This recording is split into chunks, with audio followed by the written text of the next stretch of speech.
Hi, everybody. Welcome to Sunday Night Alive. I'm so excited to be with you tonight. Please do, if you're live with me, please do check in. We had trouble with the video last Friday, and I believe I have fixed it. So if you're on, you might just let me know that it looks good, though I don't know what I could do about it right now if it didn't. So for those of you who are joining me for the very first time, my name is Reverend Denise Schubert. I'm the founder of A Life of Spiritual Power. And by the way, I had this idea that we could call this Sunday Night Awake versus Sunday Night Alive. What do you think? I like them both so much because we're all about awakening to a better idea about life, a better expanded idea about ourselves. So a life of spiritual power in a nutshell is a life which is at peace with the past, a life which is committed to consciously using spiritual principles and mental laws to architect a future experienced by oneself as extraordinary and authentic and meaningful, and one which also strives to join others in creating a world that works for all. So that's kind of what we're doing here. And I think it's a really great thing to do these days. So each week we explore a relevant topic pertaining to practical spirituality, topics that have something to do pertaining with and using these spiritual principles and mental laws to live a more expanded and glorious life. And this week our topic is radical self-care and outrageous support. And it's a really wonderful topic. You might want to have a pencil and paper because it's kind of dense with material, and I couldn't get it all on these little slides. So you might want to take notes. And I'm going to ask you a couple of questions also that you might want to respond to. So I'm going to switch off from the chat view. So hi, Misty. Hi, Sandy. Anyone else who's there, just give me a nod. So here's the thing about radical self-care. So the truth is that the only way you will accomplish great things, amazing things, magical things, meaningful things, and enjoy your brilliance and enjoy your creativity is to give your divine gifts and talents and to simply live your amazing, wonderful life, a life that you love. The only way you're going to do any of that is if you can practice radical self-care, if you can actually care for the self. Now, I wanted to give you some working definitions so that we can kind of know where we're starting from. So radical simply means the definite very new and different from what is traditional or ordinary, having extreme views that are not shared by most people. So in this case, it will really be self-care beyond the normal view of self-care. Radical means radical, right? Just radical forgiveness, radical self-care, radical peace. Beyond the ordinary, beyond the everyday consciousness. It's an awakened state of being. Now, one of the foundational ideas that we represent is that we are both human and spirit, that we are spirits having a human experience. We are spirits embodied in this physical form. So when we talk about self-care, we have to talk about both. We have to talk about care of the body and care of the human self, and also care of the soul. Most of us are not very good at self-care, at human self-care, and even less care of the soul. So this is an area that we should be exploring for all kinds of wonderful reasons. Now, let's talk about one of those reasons. I call them the higher why. So there are 4 ideas for the higher why of self-care. One is for the sake of your personal and professional success, that in order for you to be successful in life, you need to be healthy and vibrant and energized and awake and present. In any endeavor, in any endeavor that you wish to experience success, you need to take care of yourself. You need to take care of yourself so that you can live your life as a generous generative force for good. So I'm assuming that if you're on this call, that we are somewhat like-minded. If not, you'll hang up shortly.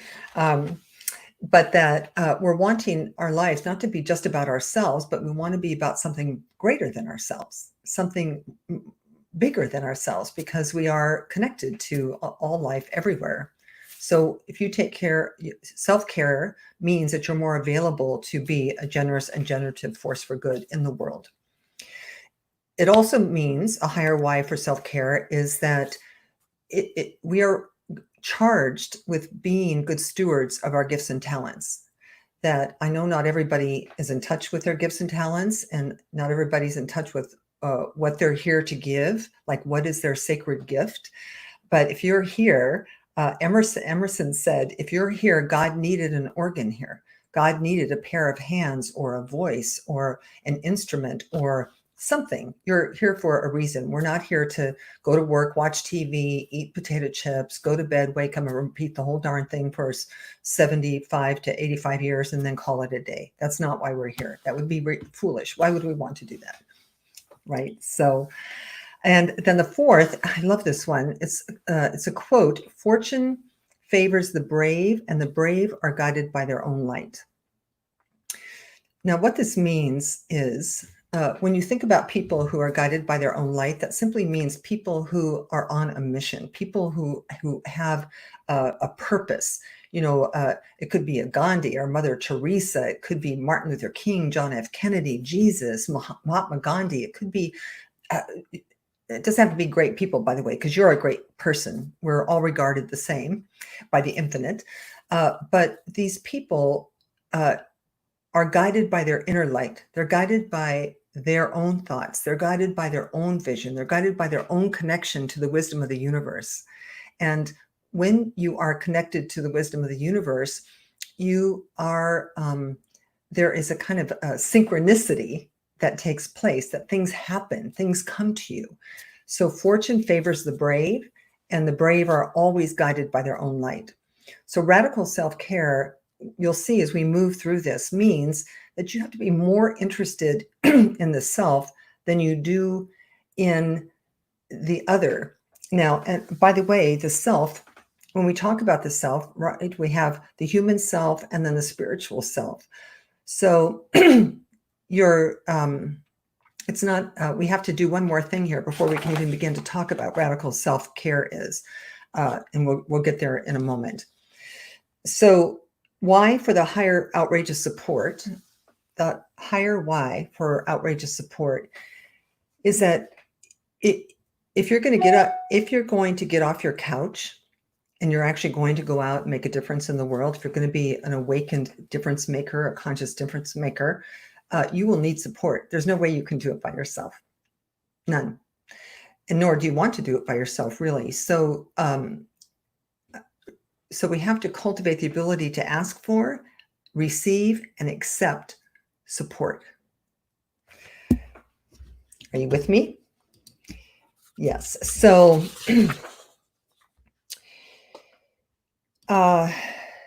so there are a couple of reasons why self-care is difficult and why support is difficult. There are a couple of very important reasons.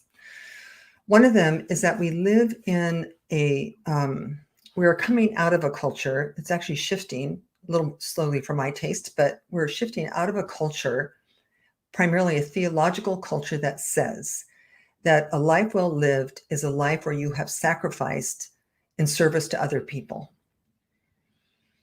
And that it's almost considered honorable, or I don't know what the right word is, some word that the more you sacrifice, the better it is.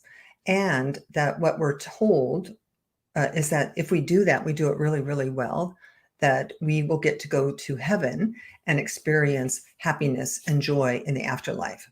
It sounds so ridiculous to say that out loud. It does. But nonetheless, nonetheless, it is believed by many, many, many people, you know, all my Catholic friends, right, that suffering somehow is good, that attention on the self is bad.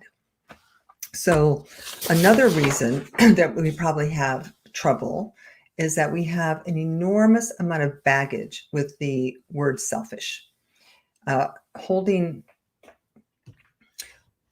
on to and being ruled by other people's definition of selfish has probably created a barrier that you and I need to break. We need to break through it, because we have, how many of us had a parent say to us, don't be selfish, share with your sister?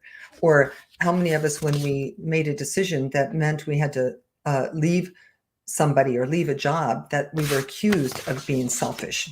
Did you follow what I'm saying? So it's like a bad thing. And so oftentimes we will resist any behavior or any words or any sharing or communications that might have somebody perceive that we are selfish.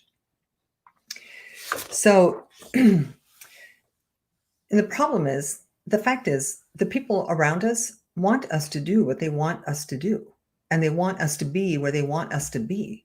So everybody wants you to, people want us to do what they want us to do. And of course, the problem is that too many of us spend too much time trying to fulfill that requirement, to be the way people want us to be where people want us to be, and not enough time on ourselves, not enough time thinking about what we need and what would make us happy. And you understand. So we need to reevaluate what it means to be selfish. We need to reevaluate what it means to practice self-care. I just God doesn't care where the bodies are. Nobody cares. It's like only love doesn't care where the bodies are. That's just true, that love cares about love. So as long as you're coming from a loving place, acting in a loving way, our resistance to being selfish causes us to twist it. It gets twisted in the communication. So we get defensive or defensive, or we attack or get defensive when we try to get our own way. And it doesn't have to be that way. That when you're in the space of caring about yourself and loving yourself, then you're also in the space of caring about others as well. So it becomes easier just to say, I just really don't want to have dinner tonight. I really, really need to meditate. Or, I remember I used to be in the corporate arena, and I was a really very good boss. And why? Is because I just realized that if there was somebody at work who hadn't done their laundry for 10 days, that they needed to do their laundry in order to be present. So I had no problems with saying, go home, do your laundry, and then come back. So we have baggage with selfish. That's a silly example. I don't know where it came from, but there it was. So the dictionary defines selfish as having or showing concern only for yourself and not for the needs or feelings of others. So that is a very negative definition. Well, it's not really a negative definition. It's just a definition because the word selfish is regarded that way. So take a minute, and if you have a pencil and paper, you can take notes, write some things down. But here are some questions for you. What were you taught about selfishness at home with your family? What were you taught? And what are your current beliefs about selfishness? How do you feel about selfish people? Do you have feelings? Do you have judgments and opinions about people that you think or consider as selfish? And what are they? And this is just for you to notice. There's nothing to do about any of this. Don't judge it or anything. Just notice. Is selfish good or is selfish bad for you? I'm talking about for you, because if you want to embrace living a life with a greater degree of self-care, you're going to have to get over whatever barriers or obstructions you have. So if you have a lot of judgment, if you think this is bad, you're going to have to do some inner work with yourself to, as Ernest Holmes would say, to think a new thought. If you want a different life, you have to think a different thought. And then finally, on a scale from 1 to 10, how difficult is it for you to take care of yourself first? 1 being the least difficult and 10 being the most difficult. So those are good questions. I couldn't fit them all on these little banners, unfortunately. But I'm sure the ones that were important to you popped out at you, and you'll have what you need to really begin to contemplate those questions later on.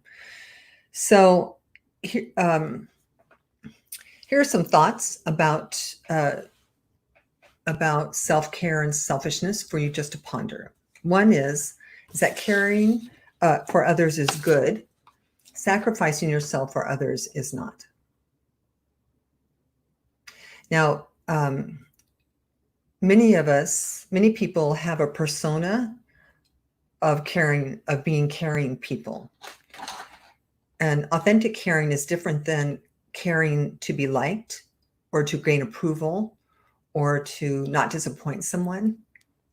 So authentic caring is much deeper and a much deeper level of caring than superficial caring, right? And I'm going to tell you how to know the difference. If you're a very caring person, you're always doing for others, like you go out of your way for other people. If when they don't appreciate you enough, you get a little agitated and aggravated, you need to revisit that, right? Because natural caring would never result in that, right? So you're getting some sense of your identity or some sense of your value out of your caring. So caring for your others is good. Sacrificing for others is not good. It's not healthy. The Dalai Lama said that self-loathing is a pandemic in the United States. Do you agree or disagree? It's interesting. The idea is loathing is a very strong word. Of course, loving is a very strong word as well. But self-loathing and the distinction between self-loathing and self-love would be a very powerful distinction to make. And I actually understand this distinction because I remember when I was coming out of an addiction myself, that I became aware of my self-loathing. I became aware of how unkind I was to myself, about how ungracious I was, about how harsh I was. And I called it self-loathing. It's like, wow, I walk around so confident and so, and here I am, right? Not really loving myself. So I wouldn't resist the idea. Wouldn't resist the idea. And by the way, practicing self-care and getting outrageous support from people requires an incredible amount of self-appreciation and self-respect and self-esteem, self-worthiness, an enormous amount to do either of those things. So that's maybe some work to do.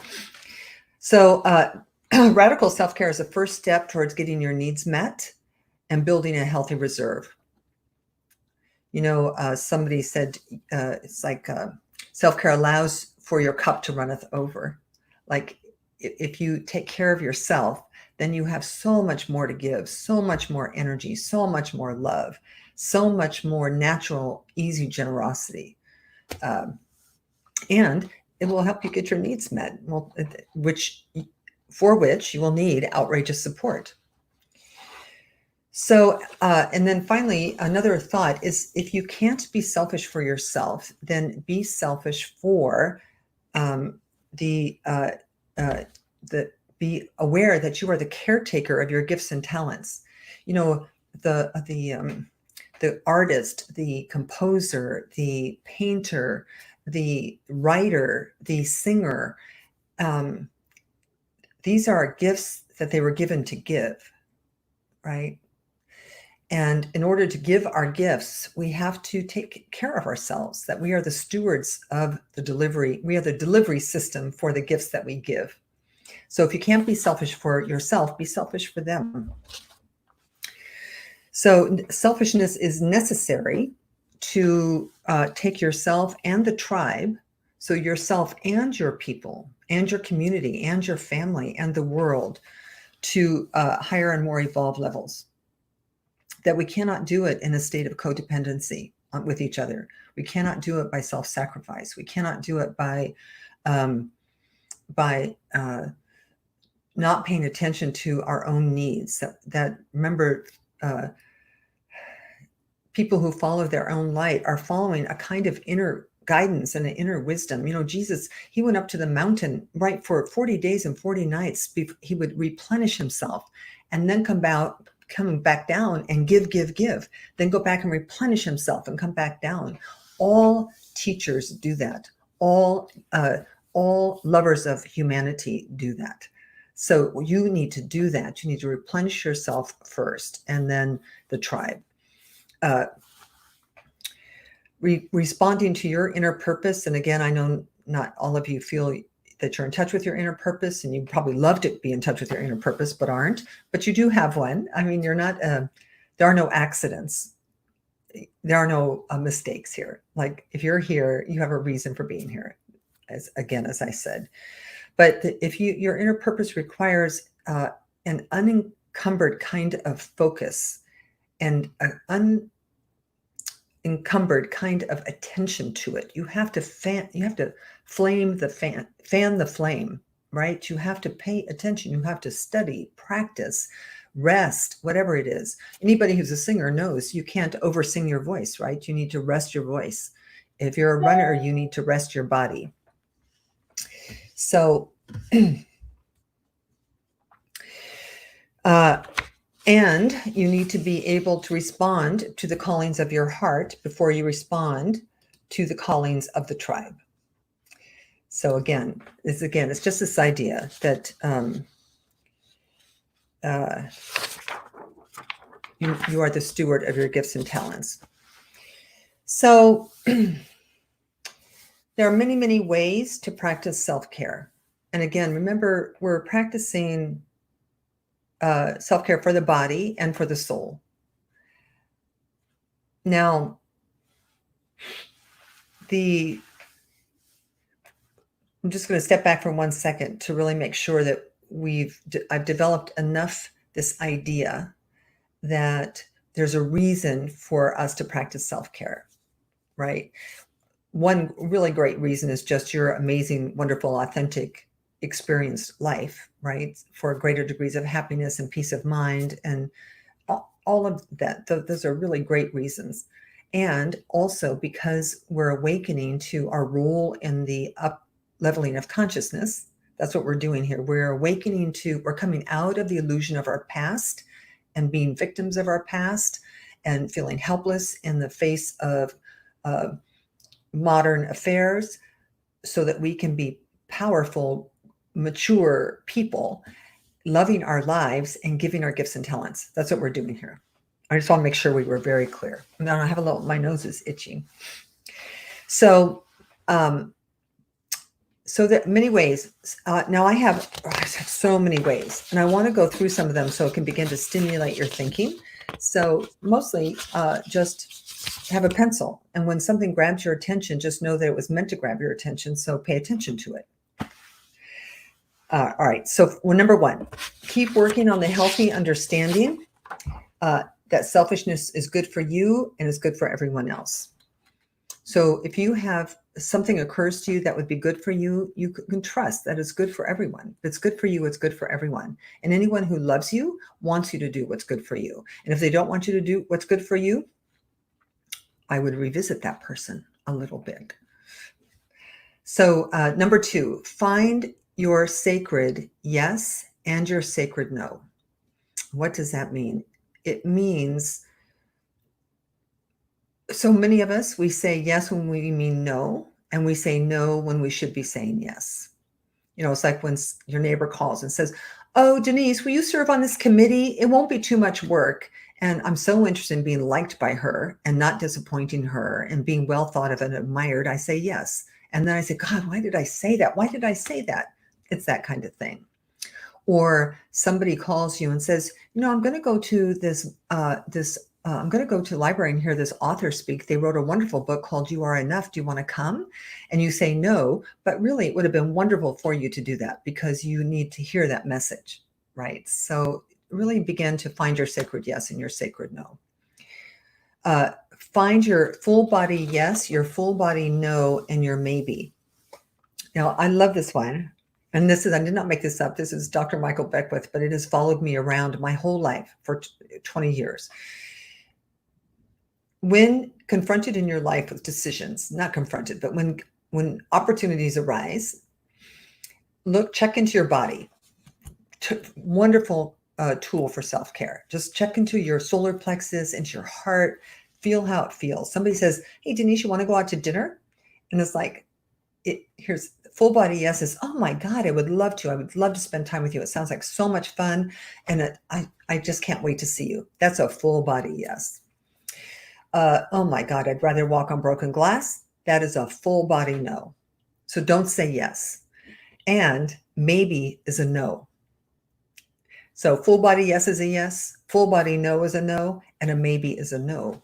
Because, well, it may be not. I don't know. You have to weigh that for yourself. For me, maybe is a no.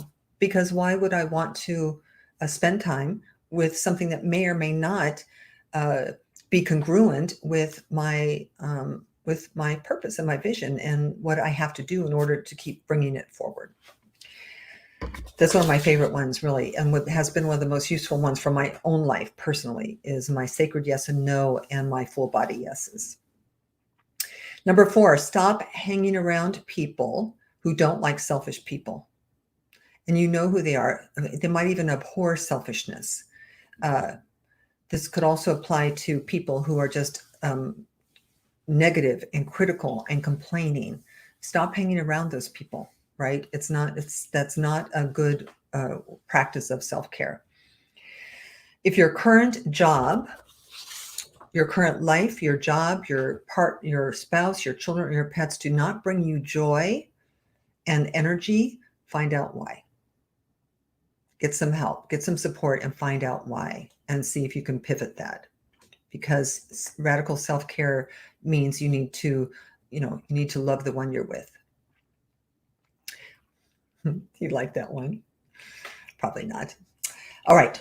Do not tolerate too much clutter or mess in your space. So if you have, if your energy is being drained by too much clutter, clean it up. Clean out the garage, clean out a closet, balance your checkbook, clean out the trunk of your car. You want to have unfettered access to your energy. Yes, you know what I mean. I have to do this, every year I kind of go through my house and say, do I want this? Do I still want this? Or don't I want it? Do I want to keep it? Do I want to recycle it? Do I want to repurpose it? Do I want to donate it? Do I want to give it to a friend? Like always keeping the space fresh. Turn off the news if it causes you stress or anxiety. Just turn it off. You can turn it back on when you can hear it as a request for prayer, like something you can bless with your love. If it makes you tense, it's a lot of energy being used. And I'm not saying don't know what's going on in the world. I'm not saying that. I'm just saying find another way to find out, right? Just find out another way. Obviously, I'm just going through this list. Meditate, get into nature, practice sacred silence, spiritual study. So find ways of nourishing your soul. Not everything has to do with cooking and eating and shopping and taking care of the kids and getting to work on time. All of those things should be a byproduct of something much deeper. So just like you schedule going to work in your schedule 15 minutes alone in your house with no radio, no TV, no phone, nothing. Just sit and think about stuff. Live in the present moment, no past or future, as often as you can. Part of this work always is to get complete with the past, and complete with the past means if you can let the past be, the past can let you be. And I call that neutralizing the effect of the past. Like the past is the past, it was what it was. At some moment, you will decide, if you haven't already, that it no longer has any power over you, and that you have dominion over your thoughts and what you think about and what you allow into your space. So live in the present moment. Just make it a goal make it a goal if it's not easy for you to do. Do not chase anything. And by this, I mean, do not chase the good old days. Do not chase past loves of your life. Do not chase your youth. Do not chase anything. Let everything go that's gone and be present to what's in your life now, because you're way more interested in what's coming, like what's coming into your life, way more interested in that. So don't chase anything. Care for your body, obviously, sleep, exercise, food, touch. If you're not married or in a relationship or have kids that are hugging on you and kissing on you. And of course, now we don't have our church communities, our spiritual communities, so we're not getting hugged on and kissed anywhere. Massage is good. Obviously, good massage is good. Real massage is good. Change professions or jobs if they aren't working for you. If you've been in a job you hate for 26 years, find a new one. Jobs are easy for God, really. It's just a matter of you claiming it, right? Saying, I deserve a job I love. Dear universe, please bring me a job I love. Please bring me people who respect me, who will compensate me appropriately. It's you can make it. And remember, by the way, on all of these, it's a secret. I'm going to give you a spiritual secret.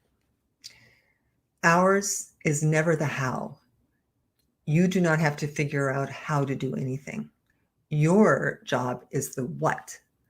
So you give the universe the what, and the universe will figure it out. I'm telling you, that's how it works.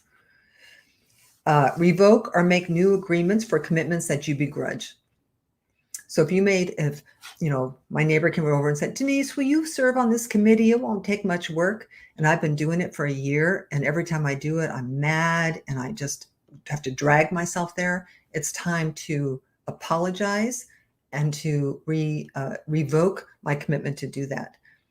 Will she get mad? Maybe. Will she judge me? Maybe. But what? Who's going to be taken care of, me or this person? So it's okay to renegotiate a commitment you've made. Really, it really is. And I know that that's kind of a radical idea because it didn't used to be. Identify 3 sources of your stress and get rid of them. So in your own life, just what's stressing you out. So you don't necessarily have to literally get rid of them. Like sometimes my cat stresses me out and I'm not going to kick her out of the house. But how can you mitigate the situation so that it doesn't cause you stress? And maybe it is to get rid of them. Maybe it is that casual friend that drives you crazy. Maybe it is, you understand. So identify 3 sources of your stress and get rid of them. You can, for things that you hate doing, whether it's housework or your bookkeeping or your errands, you can hire people. You can hire people to help you do those things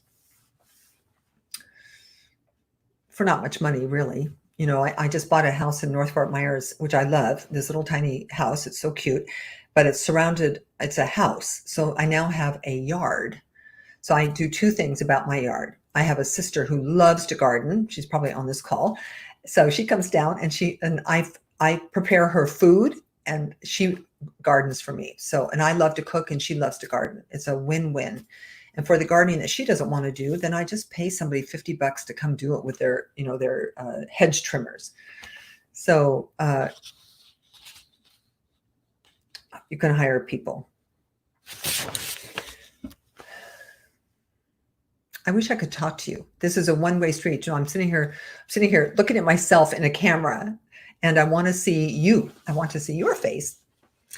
So how do you know if you're making progress on this self-care conversation? And I'm hoping that all of you can see really why it's so necessary that, Terry Cole Whitaker wrote a book, which I also love, called What You Think of Me Is None of My Business. And it really has to do with that you do not live so that I like you, or that I think you're cool, or that I approve of you. That's not why I live for you or you live for me. It doesn't matter what you think of me. That if I am true to myself, if I'm awakened people are good people. They're just people like when you let that past be back there and you get over all that anger and resentment and confusion and betrayal and the abuse and the neglect, when you let all that go, everything underneath all that is that you are a child of God and you are perfect and you are whole and you are wonderful and you are kind and loving and generous. And only through radical self-care will you be able to find that person in there. And when you do, you will be happy. You will have an extraordinarily happy life, no matter what it is. So how do you know? How do you know when you're making progress in this? Well, number one, you're able to put yourself first. And I promise you're going to notice this week. As you move about the week, you're just going to notice it. You're going to notice when you do, and you're going to notice when you don't. Another way you'll know that you're making progress is you begin to attract people into your life that are already good at practicing self-care and will support you. Like they will not begrudge you the choice to not have lunch with them, that they will encourage you to get off that committee that's making you anxious, right? So you will begin to attract people that will support you in this consciousness. You will find that you need less from people. Now, in an unawakened state of consciousness, most of us need people in order to validate us, that we need them to reflect to us that we are good, or that we're worthy, or that we're pretty, or that we're sexy, or that we're, worth hanging out with. When you are standing in your own self-appreciation, self-love, self-respect, you won't need people to do that for you. You will not. You will just know that you are okay. And then you will need less from them. But what you will need for them will be more real and more true and more authentic and more meaningful, more enjoyable. And you might find that your whole, that the old friends move out, new friends move in. It's okay, right? It's okay. Non-resistance. You will feel more independence, autonomy. So you will feel more free. You'll feel more like you and yourself are enough. You will naturally be more generous with everything: time, money, love, naturally. So it won't be now, how many of us write checks, obligatory checks, right? Or we give obligatory money or obligatory time. When you are standing more in your true power, the time and money and love that you give, you're going to give because you want to give it. So you will be, and we are givers. Underneath all of it, we live to give. The other way is to give to live, right? But we are naturally givers. So you will be far more generous and you will get a lot more of what you want more often if you practice radical self-care. I think that's pretty good. I think it's worth the effort. So, I forgot to put this slide up and I like it so much. Here, I forgot all these slides. So here's one. Well, I don't even know what, I didn't even say this. I don't know what I did with this one, but it doesn't really matter. So in your being, not practicing self-care, your sacrifices, your poverty, your obesity, your addiction, your illness, your loneliness, on and on and on, you're depleting yourself for other people, you're not telling the truth, you're being nice when you don't feel nice, all of that stuff that makes us eat or smoke or drink, that will never help them. The people that you do that because of, it will never help them. So that's that. Oh yeah, it's so funny. I don't even think I said that sentence, did I? But anyway, we already talked about this. So let's talk about outrageous support. It's a whole nother conversation that won't spend as much time on, though I'm going to ask you some questions in a minute. But outrageous means bold, unusual and startling. It's interesting that in the dictionary, outrageous kind of has a negative connotation to it, like she wore outrageous clothing, like not good clothing, but in a bad way. But outrageous support means kind of what would it look like for you to accept outrageous support? I'm going to tell you one story. I'm not going to name names because she's probably on this call as well. But I remember in 2016, I think it was 2016, I had this dream. I mean, it popped up for me like, if I don't, like I have to do this.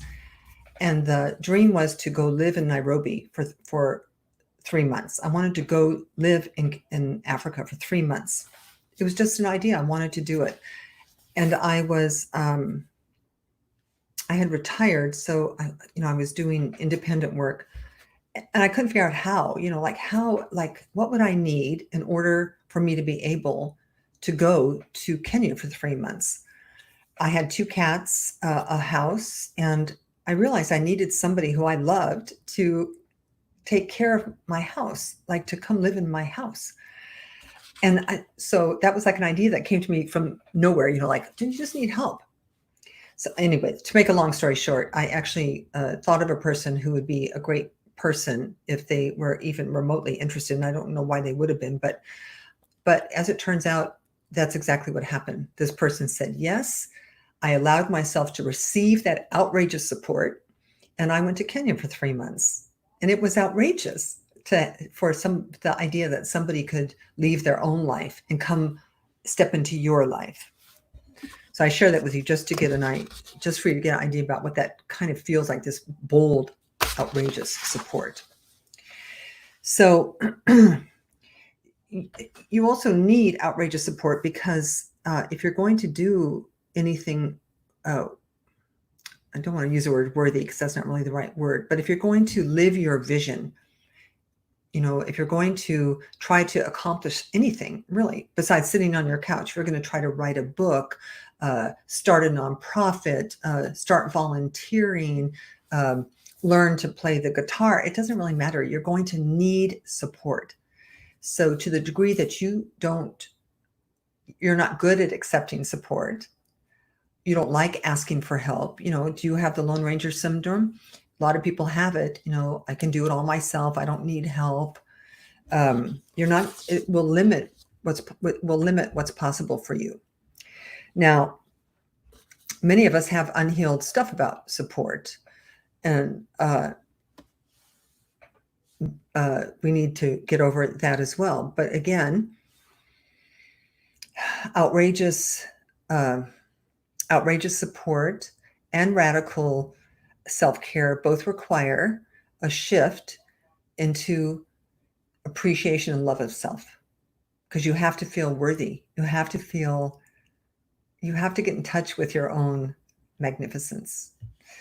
So here's a question for you. You can fill in the blank. If I open myself to support from others, I will be. And just see when you ask that question, if anything comes up for you about that question. Some of the things that comes up for people is disappointed. And by all this is childhood stuff for the most part, or could be young adulthood too, but most of it will come up from your childhood. If I open myself to support from others, I will be. And another question similar to that question is, if I trust others to support me, what will happen? And don't judge what comes up for you. Don't edit what comes up for you. You might have already shifted into a place where you're just more than, happy to take all the support you can get. And if you are, that's good for you. Congratulations, because most people cannot. It's hard. So if you're a person that still needs to look, that you may have trust issues, or I don't know, you've been disappointed, or people have let you down, or you've asked for help, or another one, a good one for me was nobody can do it as good as I can do it. So guess what happens to a person who feels that way? Well, obviously they get stuck with doing everything. It's a syndrome. I'm happy to say I've gotten over that one too. Well, maybe not 100%, but way better than it's ever been. So those two questions: if I open myself to support from others, I will be. And if I trust others to support me, what will happen? Now, there's a list you can make. Not right now, which is to make a list of what kind of support would be outrageous for you. And it's just between you and you. So you don't have to share it with anybody. You don't have to, even the person, but from what would be outrageous support from you to you? Like if you were to give yourself outrageous support, what would that look like? What would be outrageous support from your partner or your spouse? And just go crazy here. It's like, if you could imagine yourself being supported in the most magnificent way, what would that be, right? It could be that your husband lets you quit working so you can go back to school. That could be outrageous support. Remember, don't try to figure out the how. Don't try to I just want you to get in touch with the vibration and the energy of outrageous support. What about outrageous support from your friends? I remember one time I was trying to lose weight, and I was in my 30s, and I was desperately trying to lose weight, and I was not having much success. So I went to a friend, and this isn't going to sound like outrageous support from that friend, but it was. And I said, I need to lose this amount of weight by this date. And if I don't, I'm going to give you $1,000.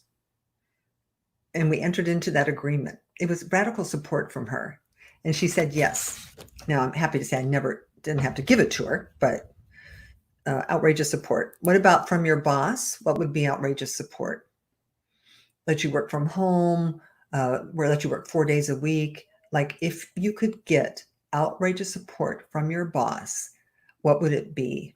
Can you receive it? Can you allow it? And finally, actually, what about, or your kids? What would be outrageous support from your kids? If you have kids old enough to think these things, is there something they can do for you? Is there something they can do for you that would make your life so much happier? Finally, this is a big one. Are you ready? What about God? Whatever your God is, whatever the infinite power and presence in the universe is to you, what would be outrageous support for you to receive from that presence, that energy, that intelligence? It's a wonderful question. So what is the payoff for all of this? Like, what is the payoff for doing the work? Because as you can see, it's not as simple. It's not as simple as take a hot bath once a day, though it could be. I'm not saying you should not take a hot bath, because a hot bath can be an incredible act of self-care. But it's much deeper than that, because it's all tied up in purpose, in self-love, in recovering from any codependent tendencies you have to try to be liked or gain approval from people. It's making your mission and your vision and your life at least equally as important as anyone else's. And I would say more important, because you're the whole universe. The whole universe lives in you, right? So if you're happy, the world's happy. If you're unhappy, the world's unhappy. So if you get happy and satisfied and peaceful and creative, I'm telling you, will do nothing but good for you and nothing but good for everyone else. So the payoff for doing all of this is your freedom, your self-expression, your energy, your authenticity, true and real friendships, congruence with your deepest values. Is that enough of a payoff? So now a life of spiritual power is a life that's lived in this way. And by the way, it is not selfish at all. It will leave you radically loving, outrageously loving to people, outrageously generous with people. I promise you that it will lead you into a life that is extraordinary, that you love. So practice make your lists, practice getting some clarity around this for yourself. Just get clear. If you haven't thought about these things, think about these things and see what occurs to you. What are actions you can take, ways of being that you can bring forth. As most of you know, I'm not much of a Bible person, but I absolutely love what I'm going to show you. This is from the Gospel of Thomas. And if you can get underneath the meaning of it, I think it's gorgeous. And it says, what you bring forth out of yourself from the inside will save you. What you do not bring forth out of yourself from the inside will destroy you.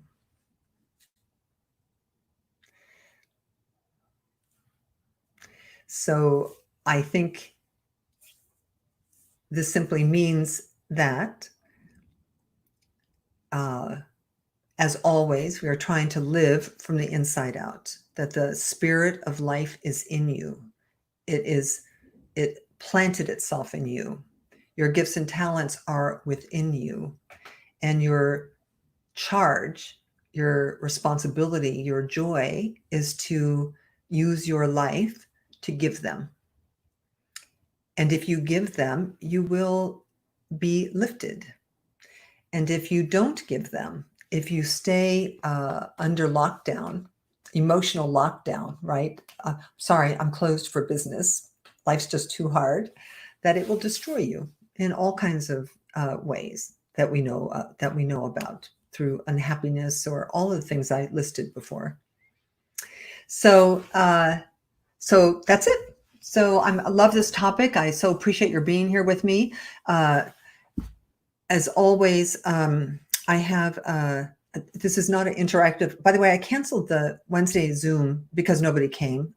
Nobody was interested. Jim was like, sometimes you throw spaghetti at the ceiling and see what sticks, and it didn't stick. So, but most of you who are on this call know how to reach me. You can go to my Facebook page, Denise Schubert, and simply leave me comments or message me or call me on the phone or do whatever it is that you'd like to do. So next week, our topic is change your because to because. It's it's a fun topic for me. So I look forward to seeing you then. And as always, I appreciate any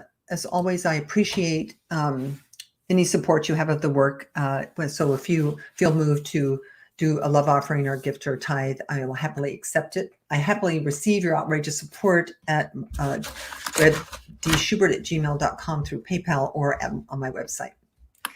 So that is it. So how about I pray us out? I so appreciate your joining me here in my studio, my studio. And I look forward to being with you again sometime very soon. So let's just take a moment and turn within. Let's just take a moment. Right now I'm live to you from North Fort Myers, and the world is thundering out there. It's really quite beautiful.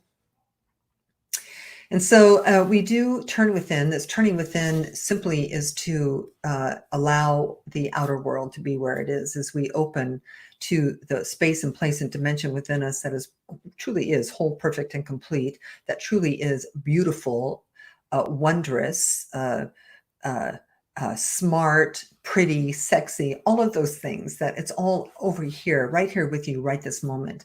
And it's not because you're so great, but it's because God's so great. You know that we have been made in the image and likeness of the power and the presence and the intelligence that created the entire universe.